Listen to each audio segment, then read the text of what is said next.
Hey everyone, my name is Katie Rodriguez and welcome to Van Tours, which today is actually going to be bus tours presented by Venture Sports Network. Today we're here with Nick and Jessica. You might know them on Instagram as @BlueBusAdventure. We're going to talk a little bit about their story, what it's like to live full-time on the road, as well as get a tour of their rig, which happens to be a renovated bus. So let's go meet them.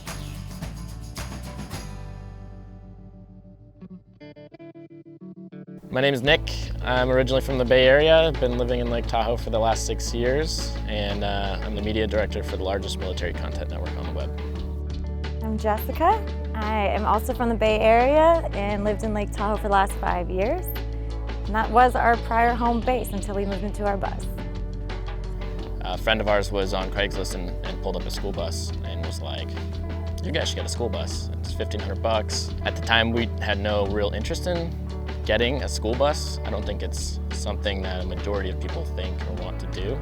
We did some Googling and it just like instantly, 18 hours after the time we found it, it was in our driveway.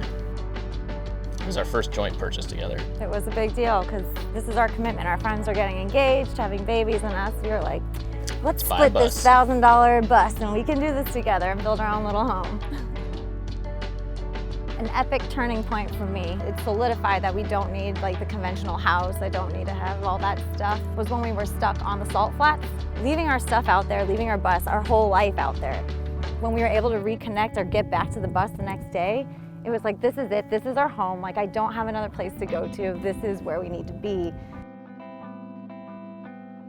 10 years ago, my grandfather gifted me a special bottle of champagne, and he says, when you buy your house or when you graduate or when you do something, open this bottle of champagne. Then you gotta celebrate. After we were all done broken down and we were on the pavement again 30 hours later. Yeah, I grabbed that bottle of champagne. I said, this is the moment. We have our tiny home. We're connected again. I don't care what happens in the future. Let's pop this bottle of champagne because we're celebrating that. At the end, it all worked out, but it was really nice to give that cheers to Grandpa and be like, I did it. So tell us a little bit about your vehicle. So our vehicle is our home as well, so it serves two purposes. It's a 1988 Chevy P30 chassis. It's a Thomas-built school bus bolted onto it. The bus originally came with the 1988 Chevy 350 in it, which is in most muscle cars or trucks, things like that. A little underpowered for the weight of the bus. Long story short, we put a 2004 Chevy 6.0 fuel injected in it, so we went from like 100 horsepower to 300 horsepower. Our hydro flask is, it's got a pretty good story. It's the first hydro flask I ever owned. They're one of our supporters in the Bus Life Adventures. And it also serves as our coolant overflow, which is pretty rad. So if you're driving up a hill and the engine overflows or overheats or anything, the coolant will go in there, and then as it cools down, it will come back into the engine. Storage-wise, on the rooftop dance floor, we've got, right now, 3 surfboards and a surf rack. We just transitioned from full winter stuff to kind of more summer stuff since we're heading to Mexico.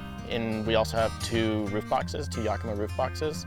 And inside those, we've got a handful of tools and anything that I kind of need to work on the bus now. We've got these kind of side porch lights, and we've got a front light that we call the zombie light, and we've got a big rear light bar as well. And the idea with the lights was if we're at a campsite like we're parked at right now, and it got dark, we can flip on the lights and it will shine on the whole side of the bus if we're cooking out here or anything like that. And then the front and rear, obviously, for driving on any sort of fire roads. Okay, so now we're at the back of the bus, and we have your lights back here that are run off solar, like the ones on the side. Correct. Right? Yep. And then we got your dirt bike. We do, yeah. So the lights are there. So when we're backing up, we can flip a switch, and we can see, a 40-foot by 50-foot area of light. Which is powered by the solar, we've got 2 Goal Zero solar panels on the roof, and then the big Goal Zero Yeti, which actually powers everything on the inside. And then, yeah, we just got the dirt bike and the gas cans, and the idea with the dirt bike, it's a street legal dirt bike, so the idea is if we come to a place that we'd like to stay for a long duration of time, we can unload it, ride it to the local grocery store, or ride it for fun as well, both ways.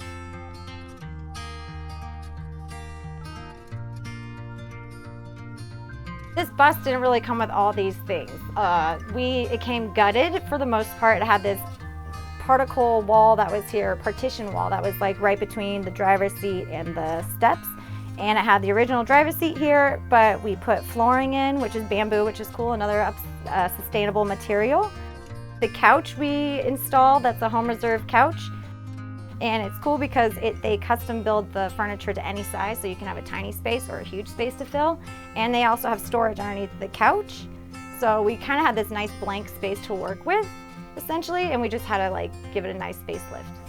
Tell us a little bit about what we got going on here. So all of our materials that we've used inside, we've tried to use repurposed or upcycled materials.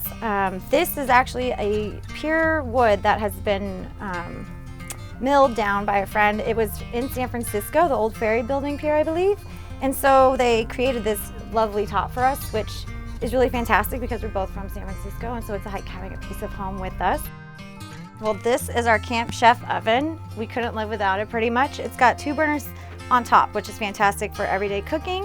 But the really fun part is that it's portable. So say we're cooking bacon or it's really hot in the bus, or we don't want smells in the bus to linger, we take it out actually and are able to cook outside. The above cabinet areas, Nick created this amazing shelf cabinet, and we have our toiletries, our snacks, coffee area, as well as miscellaneous things that kind of fit up there.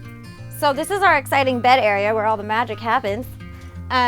It converts from using these underside bars, steel bars that we use, and we lay them across each panel here, and then the bed folds out and we're able to lay this way.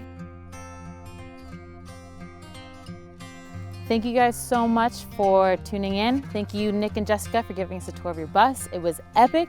If you want to follow along their adventures, you could check them out on Instagram at @BlueBusAdventure. If you want to check out some of Nick's photography, you could see it at cahillfilms.com. And thank you guys very much.